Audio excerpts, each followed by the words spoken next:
ज्ञानव्यापी मंदिर है या फिर मस्जिद? ज्ञानव्यापी का सच क्या है? 353 साल पुरानी जो लड़ाई है, जो बहस है, वो हकीकत है, फसाना है? हिंदुओं की तरफ से जो दावा किया जाता है कि मुगल बादशाह औरंगजेब ने तोड़कर मंदिर को मस्जिद बनाया था, वो दावा सच्चा है या झूठा है? इस दावे को लेकर 353 साल पुरानी लड़ाई को लेकर एएसआई फिलहाल पहुंच गई है बनारस के अंदर, और बनारस में सर्वे के जरिए पता लगाएगी कि ज्ञानव्यापी मंदिर है या फिर मस्जिद है। हालांकि मुस्लिम पक्ष पहले ही इस मामले को लेकर कोर्ट जा रहा है और वो चाहता है कि यह सर्वे ना हो, लेकिन हिंदू पक्ष जिसके फेवर में वाराणसी की जिला अदालत का फैसला एक तरीके से आया, उनके फेवर में क्या कहें कि जांच का आदेश आया, जांच की वो मांग कर रहे थे, और यह आदेश निकला कि वजूखाने को छोड़कर बाकी जितना परिसर है उस सब की जांच की जाए।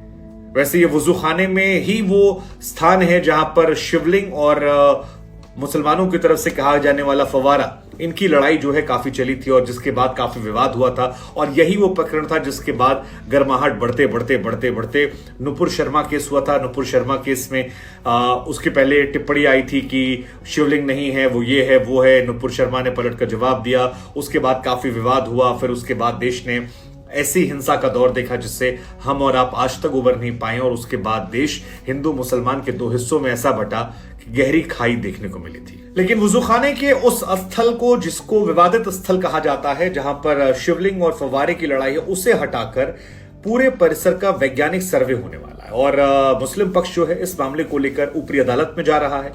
लेकिन जब तक ऊपरी अदालत में पहुंचेंगे उससे पहले सर्वे की शुरुआत हो जाएगी, क्योंकि एएसआई की टीम फिलहाल बनारस में मौजूद है और सुबह 7 बजे से वहां पर यह सर्वे शुरू हो जाएगा। अब हिंदू पक्ष ये दावा करता है कि मुगल शासक औरंगजेब जो है उसने फरमान दिया था और साल 1669 में आदि विश्वेश्वर का प्राचीन मंदिर जो है उसे ध्वस्त किया गया। उससे ध्वस्त करने के बाद उसके ऊपर मस्जिद बना दी गई। मुगल बादशाह औरंगजेब को लेकर कहा जाता है कि दारा शिको, उनके जो भाई थे, वो बनारस में रहा करते थे। कई सारे दावे आते हैं, और बनारस में तमाम साधु संतों महात्माओं के साथ वो उठा बैठा करते थे। औरंगजेब जब उनके सर कलम करने के लिए बढ़ा था तो उसके बाद बनारस में पंडितों को सबक सिखाने के लिए, बनारस में हिंदुओं को सबक सिखाने के लिए उसने मंदिर तोड़ने के आदेश दिए थे। ऐसा तमाम इतिहासकारों की तरफ से कहा जाता है। यह दावा किया जाता है कि औरंगजेब के आदेश के बाद ही मंदिर को आधा तोड़ा गया और उसके ऊपर मस्जिद बनाई गई। और इसके पीछे जो तर्क देते हैं हिंदू पक्ष, वो ये देता है कि ऐसा इसलिए किया गया ताकि जब जब हिंदू वहां से गुजरे तो देखे कि देखो हमारे मंदिर के ऊपर मस्जिद बनी है, ताकि उन्हें समझ में आए कि ये एक दंड दिया गया था जो हुआ था। और इसी को लेकर लड़ाई 1670, हिंदू पक्ष की लड़ाई 1670 से चल रही है, और 353 साल पुरानी लड़ाई को लेकर ही वैज्ञानिक सच के दावे की बात की जा रही है। अब मुस्लिम पक्ष जो है वो ये दावा करता है ज्ञानव्यापी मस्जिद पहले से थी, मंदिर ध्वस्त करके उसके ऊपर नहीं बनाई गई है।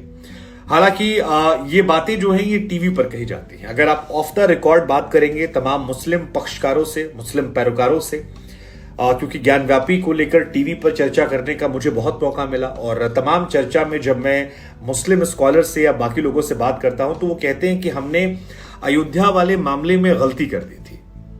आप याद कीजिए, अयोध्या को लेकर एक नारा आता था कि अयोध्या तो झांकी है, काशी मथुरा बाकी है। तमाम मुस्लिम पक्षकार पैरोकार ये कहते हैं कि जब अयोध्या को लेकर फैसला आ रहा था उसके पहले एक आइडिया गया था कि अयोध्या वाले प्रकरण को आखिरी प्रकरण मानकर हिंदुओं के साथ एक समझौता कर लिया जाए कि हम आपको रामलला वाली जमीन जो है वो दे देंगे, और इसके बाद आप मेक श्योर करेंगे कि देश में किसी भी और हिस्से में जहां पर मंदिर मस्जिद का विवाद है वहां पर आप मंदिर को लेकर क्लेम नहीं करेंगे, और यह समझौता हो जाए। लेकिन तमाम मुस्लिम पक्षकार ये कहते हैं कि उस वक्त वो समझौता ना करना एक बड़ी बेवकूफी हो गई। अगर उस वक्त ऐसा किया गया होता तो एक बड़ा मैसेज भी चला जाता कि देखिए बहुसंख्यक आबादी को हमने किया, और भविष्य के जितने विवाद थे वो विवाद रुक भी जाते। और इसके पीछे तर्क भी दिया जाता है, इसके पीछे तर्क ये दिया जाता है कि अयोध्या में भगवान श्री राम के होने के सबूत को लेकर आपके पास प्रमाणिक तौर पर चीजें कम थी।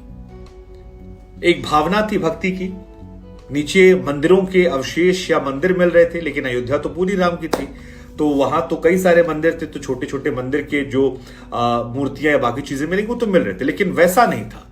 लेकिन बनारस में जब आप बात करते हैं तो बनारस में चीजें स्पष्ट तौर पर नजर आती हैं। मसलन क्या एग्जांपल, हिंदुओं में यह मान्यता है कि जिधर नंदी का मुख होता है उधर शिवलिंग होती है।